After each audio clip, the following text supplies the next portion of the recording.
Hey guys, welcome to an interesting video on Wild Rift. So today we're back with a Jhin supplementary guide, and today we're going to be taking a look at Bloodthirster on Jhin. So ever since, Bloodthirster got changed and got nerfed multiple times, basically Collector has been the best first item for Jhin and also a couple of other ADCs, basically replacing Bloodthirster in the build. Because you're still going to go for Blaster, IE, and Mole Reminder as your last three items. So basically, Bloodthirster got kicked out of the build. So Bloodthirster is still a really good, really decent item, even on Jhin. So gives you a lot of AD, same as the collector, of course, but also gives you attack speed, which converts to AD, and of course also gives you the lifeline passive and the physical vam. Now, physical vam on Jhin, I think is actually really great because Jhin does so much damage, so he heals up a lot actually just when he, puts bullets into the backs of his enemies. So I actually think Bloodthirster is a really decent item on Jhin. Right, so don't get me wrong, I still think Collector is the better build, which of course is why I put this as a supplementary guide, not a complete guide. But let's talk about the build, right? So you start off with the Boots of Dynamism for the early game armor pen, just to take advantage of that strong early game you have. And then into Bloodthirster, which I just explained. You have Blaster still for the extra range and that burst damage, very important on Jhin. And then of course you have your usual IE for AD as well as increased crit damage, as well as Null Reminder for armor pen and Grievous Wounds. Last item is very flexible, but if you can go for Maw, aka if there's like magic damage on the enemy team, you always want to go for that because it gives you 55 AD, which is just massive. And for the runes, we actually want to go for Dark Harvest. I think even after the nerf, we've all kind of concluded that Dark Harvest is Jin's best rune, helps him snowball quite a bit, just gives him a lot of extra damage. And then the rest are pretty standard, but you do want to go for Bloodline instead of Alacrity, because Jhin, of course, cannot gain attack speed, and if you go for the Alacrity, it will convert to AD, which if that's what you want, you can go for it. I think the conversion kind of is not that great, so I like to go for Bloodline. For spells, Flash together with Ghost. Ghost is normally Jin's best summoner spell, giving him that extra mobility to kite around fights, to just weave in and out, as well as just to chase people down, or sometimes even to run away. Of course, if you need cleanse, you can go for that as well. But with all that said, now let's talk about our gameplay. Okay, so now without further ado, let's go straight into the gameplay. Now, I've kind of already alluded to this in the build section, but if you guys missed it out, basically the main comparison here is Bloodthirster versus Collector. Basically, Collector gives you just more damage and more snowballing potential, which with Jhin, with his very strong early game, with going for Boots of Dynamism, with going for Dark Harvest, is really kind of a loadout where you want to kind of snowball the game and get early game kills and then just run rampant, right? And I do think Jhin is one of the best champions in the meta right now, top 3 in my opinion, and I think Collector is just definitely his best build. However, I do still think that Bloodthirster is a very viable build, right?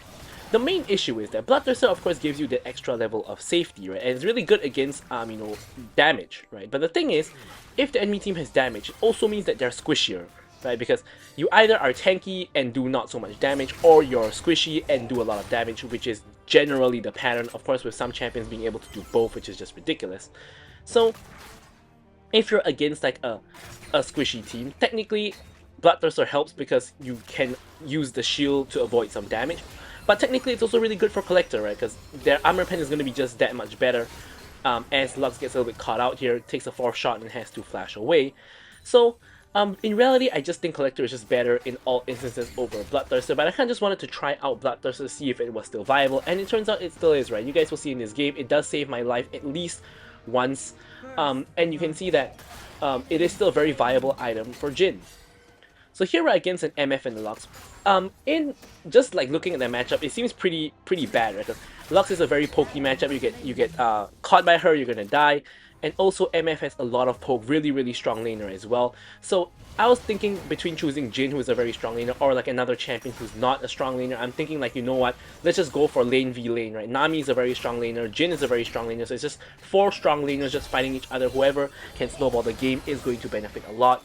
Now here Lux makes a little bit of a mistake because MF is too low to really follow up. So even though she gets the root on me, she actually puts herself out of position, which allows me to finish off the kill on her. And MF cannot really step up to fight because she is also in really critical condition, and if she oversteps, I'm gonna just flash 4th shot her or something to that effect. And she has to back all the way off because Jarvan, you can see, is now on the way to cut off her escape. But of course, since she is gone, Jarvan can now get some counter jungling in as well. So overall, just a pretty nice start to the game. By the way, I have no idea what Jarvan has been doing, or rather, he has basically gone for a gank, so it's kind of strange because he's only cleared one side of his jungle into a gank, so his entire blue side has not yet been cleared, which is pretty atypical for a jungle. I mean, Yone also has been, sorry, not Yone, Darius has also been ganking because he has gotten a kill, which is of course a Darius jungle. I don't know why the order is so messed up in on the right hand corner of your screen, right? It shows Darius top, King jungle, and Yone mid. But anyways, Lux gets completely caught out again. Sorry, MF gets completely caught out and has to flash away. Basically, you can see we're already kind of winning the lane because we got the initial kill, and obviously with this kind of double strong early game lane, it's like whoever snowballs first, you know, is just gonna to be winning the lane. I can't believe MF survived there, by the way. Like, she lives on 1 HP. Darius tries to kill Nami. Nami survives on 1 HP, at least for the moment, and actually gets out, or I spoke too soon, gets killed by a Lux E, and we dodged the Lux there. And yeah, I still cannot believe MF got out there, and now I'm just popping the ult to snipe either one of them. And unfortunately, both of them survive on 1 HP as well, because I missed my third shot. If I hit the third shot, I think one of them actually dies, because they both can't block for each other if they're both low, right? Anyways, a little bit unlucky there. All three of them live on 1 HP, and Nami ends up going down. You know, these kinds of things do happen. But, oh, as we gotta kind of dodge the Lux out while in base. But, regardless, we are still in a very, you know, very decent spot, right? Still doing terrifically. I mean, 1 kill I think is pretty good already. Like, you can see we're like 500 gold up on the MF, and we just need to basically just keep the snowball going, right? Just need to keep the snowball going, and you know, we should be a-okay.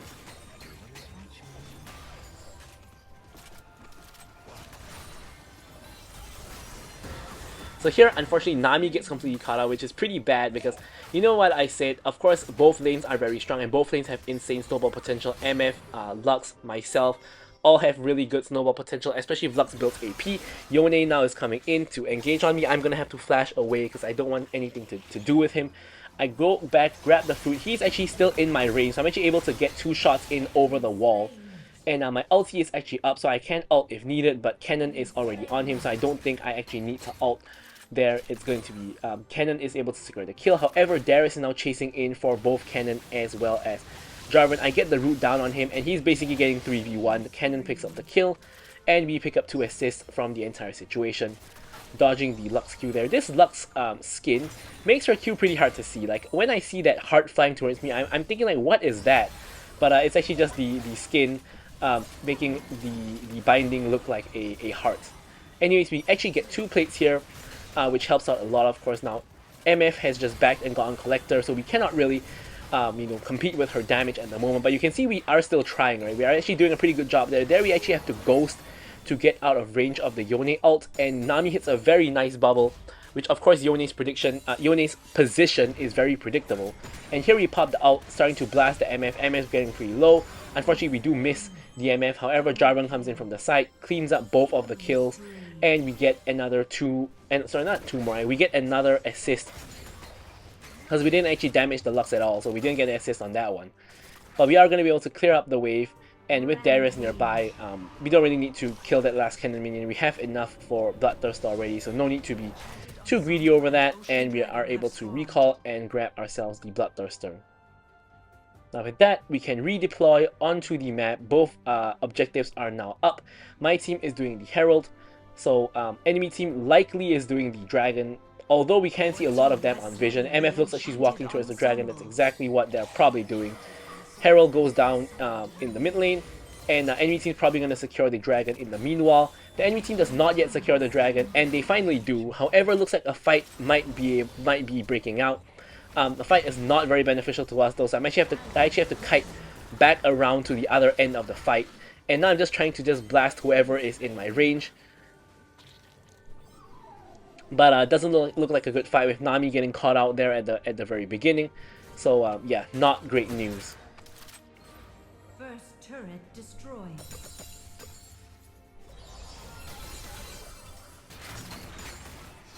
So here Darius is coming in for a dive, and I'm starting to realize that I'm in a little bit of trouble. So I try to put the trap down to clear the wave as quickly as I can. I flash away from the Darius. I expected him to hook me at the start, but he doesn't. Shield bow, sorry, not shield bow. Bloodthirster comes in the air to actually save me and allows me to actually trade 1-for-1 with the MF. Of course, as you guys probably can tell, without going for the Bloodthirster there, I wouldn't have been able to get the kill on MF because I would have already died right at the very beginning. But of course, technically you could say, for example, with Collector, maybe we would have killed people faster and we wouldn't even have needed the shield. So it's a really hard comparison to make, I feel, between Collector and Bloodthirster in majority of situations, because you know the situations would have gone so much differently if you had extra lethality or if you had, you know, that shield, or if you had lifesteal. Like, it's really hard to directly compare, but we can just give a rough comparison. Is the best we can do. So here we go, mid, clear up that mid wave, and we can secure this mid lane tower with our last 2 shots pretty easily. And Mbessa and Nami a little bit worse for wear in the top lane, so we're gonna rotate back over to top lane to take over the lane while both of them are getting off their resets. Kennen, of course, has already come back mid to take over the mid lane, so we should be just fine in the top lane here, clearing up these minions that have just came in. So the tower here also relatively low, and nobody is around for now. So we're just trying to grab this tower, and we do. But Darius is now here. Obviously comes in for a hook, but technically he's hooking me towards safety. So we get the root on him, and now they're actually getting completely caught out by Jarvan. We get the second shot onto him. He dies, and MF now getting run down by my team. I'm not gonna reach her, so I'm just gonna clear the minions instead. Jarvan does get the kill onto her. Putting him at 5-1 and 4. Really fed Jarvan there. Now honestly, at this point of the game, you can see that there is like a like 8k goal difference between the two teams. You can see that my team is literally winning in every single lane as Yone gets completely caught out, Mbessa gets another kill. And like you can see, like Mbessa is winning against the Kayn by like 2k, and then you have Jarvan up on Darius by over 2k as well. Kennen also up on Yone by 1k, and I'm up on MF by almost 2k as well. And Nami is the only one who's kind of losing to Lux by 1k, because of course Lux has been getting some kills and she is building AP.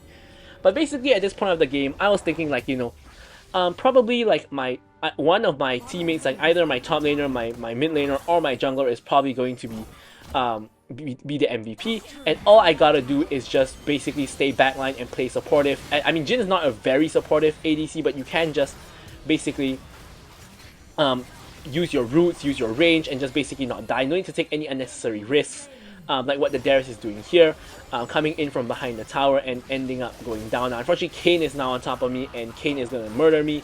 There's no real way, nowhere for me to really run. I try to run back on the tower, but yeah, everybody is just here to kill myself and Nami, so there's no real way we're getting out of danger there.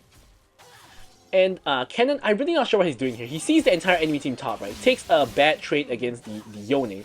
Kayn is still around the area, loses half of his HP. Decides to go ahead and clear the minions. Tries to disrupt Yone's back. Yone gap closes with the ulti.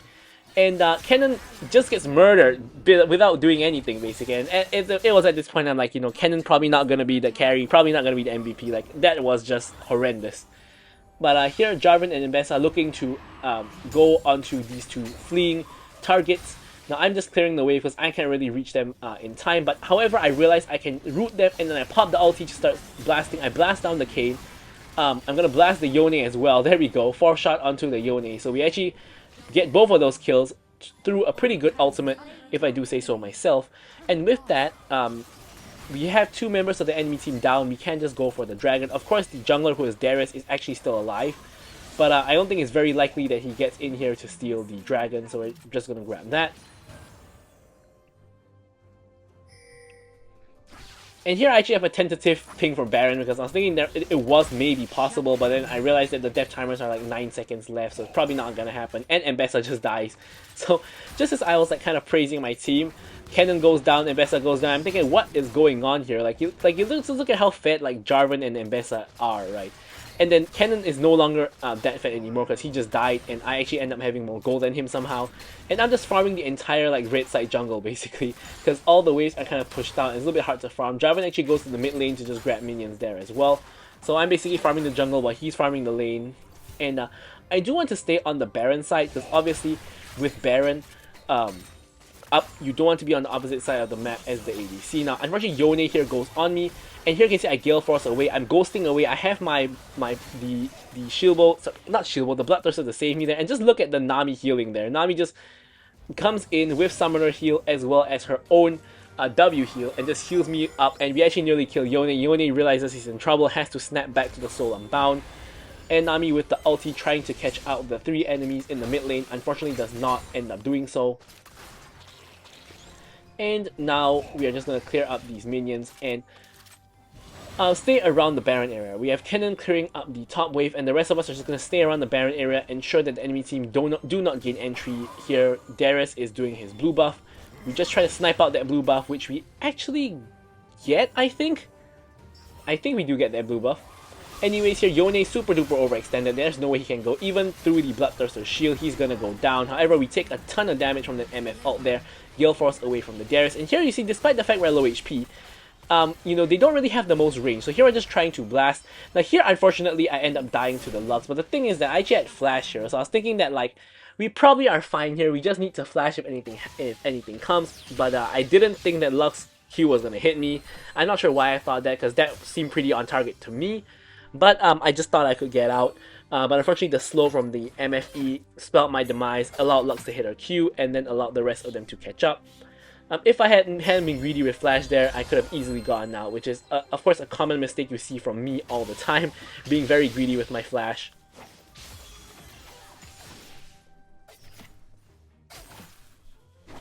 But regardless, Baron is still up. My whole team is basically still fine, still defending the Baron, and nothing too much is happening here. Now, the thing about this is that Jarvan is the most fed member in the entire game by a mile. He's like 2k gold ahead of anybody else in the game, but he's building full tank, right? He has, other than Triforce, he has Zeke's into Thornmill, which is a very typical Jarvan build. The only kind of issue with this is that he's not really going to be carrying us building full tank. As a matter of fact, he's doing the blue buff while the rest of us are doing Baron, right? We see Yone on the wrong side of the map, we see MF in mid, none the wiser. So this is our opportunity to just get the Baron, which is exactly what's happening here. Now I have to say, it's very confusing having a Kayn top and a Darius jungle. Because I see Kayn there, I'm like, uh-oh, the enemy jungler is here to try to steal. But that's not the enemy jungler, it's the enemy top laner. And the enemy jungler is actually the Darius, so it's just really confusing. Not gonna lie.